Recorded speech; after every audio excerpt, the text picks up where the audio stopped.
Alright, here's possibly the most contradictory, incoherent, and incongruous fresh and fit video they've ever posted on their channel. And yeah, that is saying something. This is because if you watch the video, track their arguments, and think from a more critical and skeptical perspective, you'd realize the points they make will go against the central cornerstones of the red pill ideology. In it, they attempt to argue women can't be promiscuous, and men can. That being said, if it's the right guy taking care of you, can give you kids and a family and a nice lifestyle, why would you say no? We all have So, I don't know the context of the discussion Walter is participating in, but we'll just go with it. I don't know, Walter. Maybe some women just don't want kids or a family in general. Or hell, even a husband for that matter, because it isn't just congruent with the path they want to go down. Requirements. I mean, I'm not saying no to that. The difference is that men's requirements aren't respected. Yeah. That's the biggest difference. Yeah, we can have standards. Women can, when women have standards, 6 feet tall, making a certain amount of money, I want them to be attractive, confident, whatever, no one bats an eye. It's considered preferences.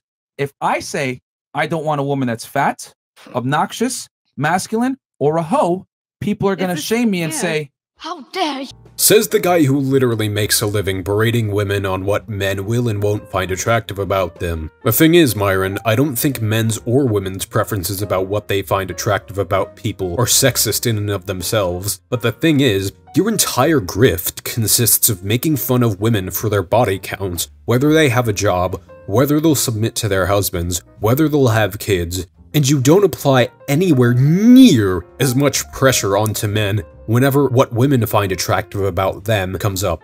Maybe the reason you get called sexist is because you constantly reinforce patriarchal gender norms onto women, but not onto men. You're a misogynist. You are. That's the real talk difference. How dare you? Female standards are considered preferences, male standards are considered discrimination. Okay, as a leftist, I don't think anyone's dating preferences should be considered discrimination. You get canceled. We've been banned off TikTok 6 times. Because you're bad for business. I get death threats from feminists every single day. Any sort of public figure does. But for guys, because no guy wants to feel slighted and pay full price for something that's been used, man. And women feel the same way about men with high body counts, so why can men be promiscuous? I was just gonna say, what about a promiscuous guy? Like, a woman can't be promiscuous, but has any of these ladies have been with a promiscuous guy? I'm gonna use a quote, and you guys can take it how you want. A key that opens many locks is a master key. A lock that opens to any key is a lock. Men and women are not the same. Yeah, and so long as we conceive of women as the keys, they're master keys, aren't they? Morin Myron here is so profoundly dense, he isn't aware that both men and women could be considered keys here, so long as we view things from a specific lens. Extremely different. A man that has with a lot of women has to bring value. We can go around the table. All of you guys described your certain guy. That is a small percentage of men. If a man has a lot of women, I know by default he has to bring a lot to the table because women are sexually selective. But if a woman has a lot of men, I know she doesn't have value because men are not sexually selective. That's the difference why men can be promiscuous and women can't. Damn. Ether. I don't make the rules.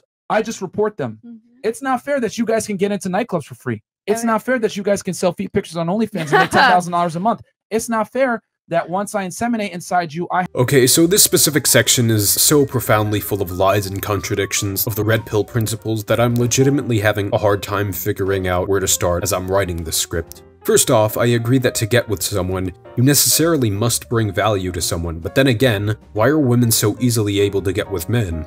Well, so long as you're going by this whole subjective theory of dating value, it's because the average woman brings more value to the table than the average man. See how your own philosophy points out the social reasons for your problems?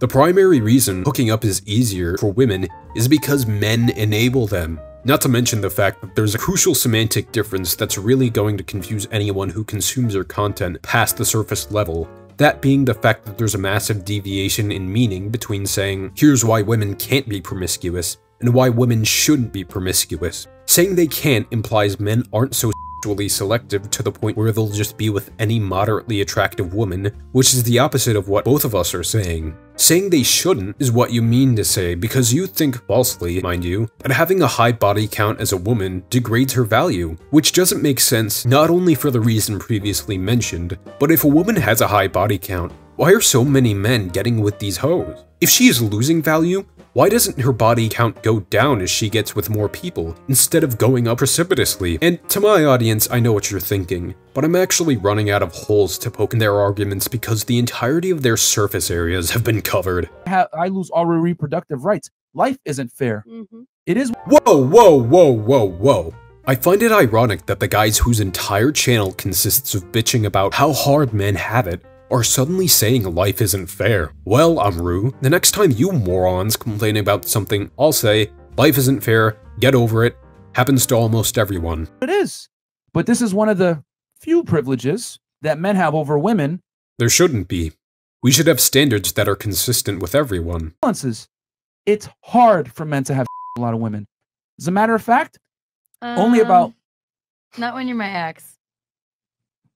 Okay. Well, He made it very easy, and there was no standards there. Okay, Kat, how much money did your ex make? Not a lot. How much did No, he make? he definitely was over 6 figures. Okay. How tall was he? 5'10". Okay. So he made about $100,000 a year, so 5'10"? Yeah. Okay. Just off of those two parameters alone, I'm not even going into if is he in shape or whatever it is. Or that man is within like the top 6% of men. Even if he ugly, they still gonna give him Gucci. And here's the thing. Here's the thing that women don't understand. The reality is this: a very small percentage of men are having the majority of the women. Yep. About 10 to 20% of the guys are on. Yeah, that's a complete and total incel myth. Here's a source that completely debunks it. 90% of the girls. It is what it is. That is why what I said before: if a man has a lot of girls, he inherently has value to some degree. Smashing girls is social proof to some level, but a girl smashing a lot of dudes. Yeah, exactly. A lot of women sleeping with one man is a sign of his value. Why isn't the opposite true for a woman's value? Isn't she bringing beauty? Isn't she bringing class? Isn't she bringing sophistication and sexiness? Destroys her value. That's the difference. Yeah. So even though you're saying, my guy had a lot of girls, that's irrelevant because he's a small percentage of men, and it proves my point even further that men, it's tough for them to get. Right, because men typically have much lower standards than women. 400K or 500K a year, I guarantee you they're banging hella girls, and you're never gonna be the only one. Never. That's why I told you earlier, if you deal with a guy like that, you're gonna have to share him. What if it came? Can you talk into the mic, please? I'm sorry. You know what? Honestly, I'm not even gonna get. I don't even want to get into this. I was gonna go like deep into our relationship. Sure, go ahead. Like, no, it's honestly not even worth it. See guys, this is fake and fraud's whole gimmick. What they do is they intoxicate these Instagram bimbos who know nothing about how to debate contemporary dating dynamics, who barely know anything about what this horrible podcast talks about, who know nothing about how to research the dishonest talking points they spew. Not So Erudite literally said they took the women's phones, not the man's, and then got them drunk. How the actual did these incel losers think that these actual sugar daddies are making good arguments against strong debate opponents? All right. But I'm just gonna say, like, if he's flying out to like another state to a bitch that he met on a fetish website, like that's a different story. Like, you got many girls in your circle in your state. Like, you don't need to be going out of your way to go a girl that you met online for some crazy fetish. We gotta stay on the topic at hand. The topic at hand is why can men, girls, and a lot of girls and still have value, and women can't a lot of dudes and have value. You're proving my point even further. Your ex had options in his own state to include outside of his immediate geographic area. So that proves my point even further that he has a larger pool of female candidates because of his status. Yeah, I didn't know that this was a confessional in Catholic Church. Yeah, like, goddamn. Or dating apps, which connect people across geographic lines, give people the opportunity to meet others who are more compatible with them regardless of distance. Yeah, I know, mind-blowing, isn't it? Oh, and on Walter's point about sin confessing, it's also a place where you can confess your desire to do minstrel characters and say the M slur. Like, the fact is the fact. Men that can have with a lot of women are far and few between. Women that have a lot of men, it's easy. Because men have lower standards for who they're willing to get with. How many light years thick is your skull to where you don't understand this? Well, that was dreadful. The thing is, folks, I don't even think this comes close to scratching the surface of how unself-aware, self-contradictory, and oblivious to the sociological conclusions flubbed and fatuous have drawn for themselves are.